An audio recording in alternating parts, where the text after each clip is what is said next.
Parfait. Alors, Nawal Baba Ahmed, puisque on a parlé de votre secteur d'activité tout à l'heure. Alors, en tant que directrice générale du groupe pharmaceutique Pierre Fabre en Algérie, vous opérez donc dans le secteur qui est au centre de beaucoup d'attention. Comment, à votre avis, les acteurs de la filière aujourd'hui s'adaptent-ils et répondent aux nouveaux enjeux du marché de la santé en Algérie? A-t-on de bonnes raisons d'espérer un rebond, puisque c'est l'intitulé même de ce premier panel? Tout d'abord, bonjour à tous. Et tout à fait, Ahmed, la crise sanitaire a eu un effet d'onde de choc sur le monde, tant sur le plan économique que sur le plan humain. Elle a imposé une reconfiguration de l'ordre établi. Cette pandémie a bousculé tout le monde. Le secteur de la santé et les institutions ont tiré des enseignements de cette situation.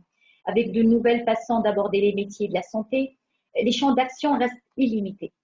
Des pays, des entreprises, des familles, des personnes ont malheureusement souffert de cette pandémie.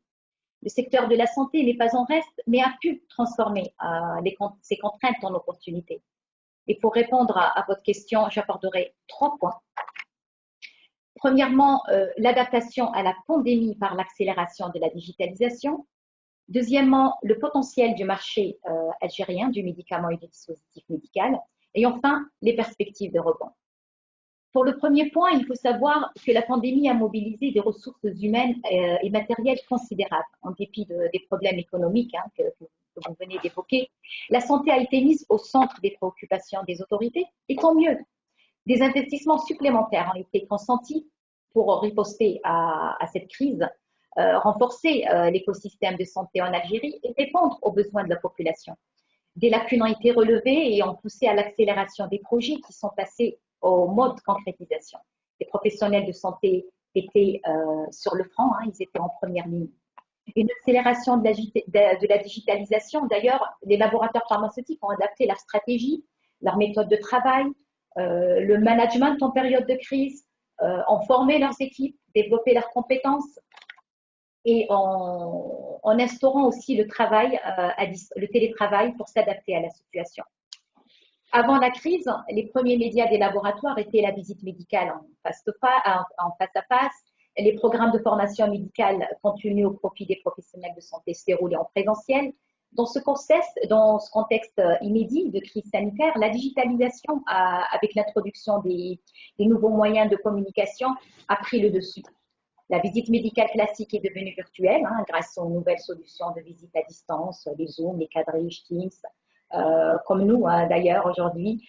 L'information sur les produits en lancement passe par mailing, emailing. Les webinars ont remplacé les formations médicales continues. À titre d'exemple, Pierre Fabre Algérie a réalisé 20 webinars ces derniers mois et touché plus de 2800 praticiens dans toutes les régions du pays, ce qui n'était pas possible auparavant.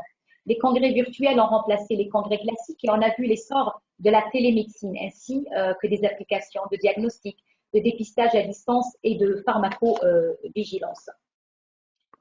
Cette stratégie d'adaptation met les patients au cœur des préoccupations des laboratoires. Aujourd'hui, plus que jamais, les laboratoires veillent à ce que la médecine devienne prédictive, selon les antécédents familiaux, préventive, car il est préférable de dépister et d'intervenir en amont, personnalisé, car nos traitements, notre alimentation, nos activités physiques doivent être individualisées à l'extrême et enfin participatif, car elle met en jeu la responsabilité de chacun.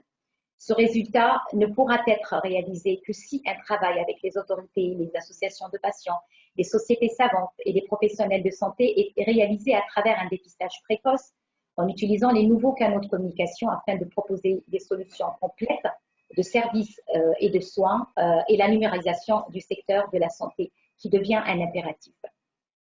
Revenons au marché algérien du médicament et du dispositif médical.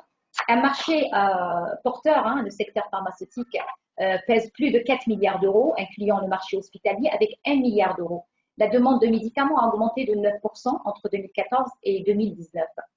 La politique d'encouragement de l'État en faveur de la fabrication locale a permis aux laboratoires algériens d'atteindre 54% de marché de ville en volume, le reste étant détenu par les multinationales, dont 17% de part de marché en volume et 20% en valeur pour les groupes pharmaceutiques français. Dont certains possèdent d'ailleurs des unités de production propres, d'autres fabriquent sous licence de nombreuses spécialités chez des industriels locaux en contribuant ainsi au transfert technologique et à la création d'emplois. Elle s'adapte en termes de fabrication locale en adéquation avec l'objectif des autorités à travers le développement et la diversification de l'industrie pharma afin de répondre aux nombreux enjeux et du point de vue de la disponibilité, on parlait de supply chain, en assurant justement la disponibilité, ça n'a pas été évident, mais les entreprises et les centres de distribution ont joué le jeu. Les unités de production de médicaments à l'étranger qui distribuent vers l'Algérie ont travaillé, ont continué à travailler justement et aujourd'hui, donc nos entreprises assurent la disponibilité, l'innocuité, la qualité, l'efficacité des médicaments économiquement accessibles afin de lisser le secteur de l'industrie. Donc on peut dire que carrément le secteur pharma s'est bien adapté à cette crise sanitaire, à cette situation qui est difficile pour le monde entier, y compris pour l'Algérie. Ça, vous pouvez le dire.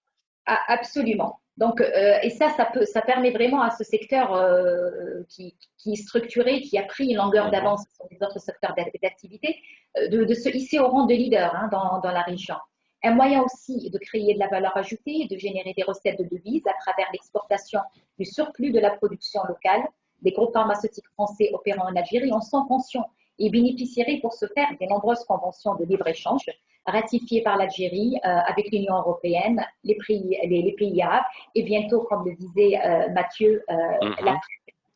Les entreprises françaises contribuent donc aussi à l'accès aux thérapies innovantes au profit des patients algériens et à la formation médicale continue, que ce soit en pathologie ou en technique chirurgicale innovante des professionnels de santé par un jumelage avec les hôpitaux français des différentes spécialités, des programmes que beaucoup d'entreprises françaises ont organisés depuis quelques années. Et enfin, j'arrive aux perspectives et rebonds, et il est certain que l'Algérie… Rapidement, Nawel, s'il vous plaît, rapidement.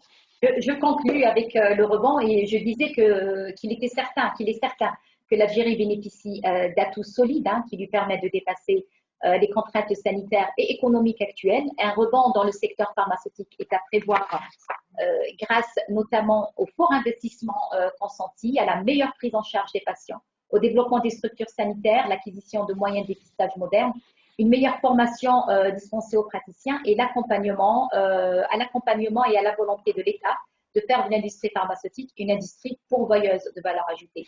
QVI a prévu une croissance annuelle de 4% entre 2019 et 2024. Et enfin, un facteur porteur de croissance est certainement la création du ministère dédié de l'industrie pharmaceutique qui encadre les activités et interactions entre l'Agence nationale du médicament et les opérateurs pharmaceutiques, notamment via les nouveaux décrets exécutifs de la loi de santé 1811.